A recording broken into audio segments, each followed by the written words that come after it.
প্রেম এই সংসারে এসেছিল এই সংসারকে প্রেমের শিক্ষা দেওয়ার জন্য, এই জীবনের সুখের অনুভূতি আসলে কি তা শেখানোর জন্য। কিন্তু যদি সত্যি কথা বলি, তো আমি নিজেই প্রতিদিন প্রেমের নতুন নতুন স্বরূপ দেখতে পাই, প্রেমের একটা নতুন অনুভূতি প্রত্যেক নতুন দিনে। আর তার কারণ হলো এই প্রেম অনন্ত, এ হলো দৈব। প্রেম হলো এই সংসারের সব থেকে বড় ঢাল এবং সব থেকে বড় অস্ত্র। এই প্রেম ছাড়া না কোনো ন্যায় হয় আর না কোনো শাস্ত্র, না জীবন আছে আর না অন্ত। এবার যদি এই প্রেম মনের মধ্যে বাস করতে শুরু করে, তাহলে কখনো কোনো সমস্যাই হবে না, আর যদি হয়েও থাকে তাহলে তা স্থায়ী হবে না। এই প্রেম কি না করতে পারে? এই প্রেম সমস্ত সমস্যা মিটিয়ে ফেলতে পারে, আপনার মনের মধ্যে অহংকারকেও বিনাশ করে দিতে পারে, আপনাকে সাক্ষাৎ ঈশ্বরের সাথে দেখা করাতে পারে।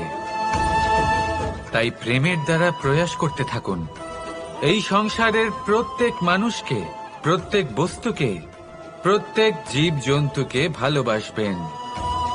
আর এই প্রেমের দ্বারাই বলুন রাধা রাধা। মানুষের জীবনে স্বচ্ছতার একটা আলাদা গুরুত্ব আছে। যদি আপনি নিজেকে স্বচ্ছ রাখেন, তাহলে আপনার নিজেরও ভালো লাগবে, সামনের ব্যক্তিরও ভালো লাগবে, একটা অন্যরকম প্রভাব পড়বে। কিন্তু একজন শ্রেষ্ঠ ব্যক্তি কিভাবে হয়ে ওঠা সম্ভব?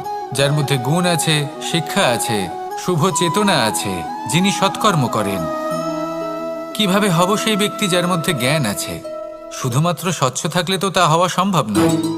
প্রথমে আপনাকে বুঝতে হবে যে মানুষের মধ্যে চারটি মূল তত্ত্ব আছে।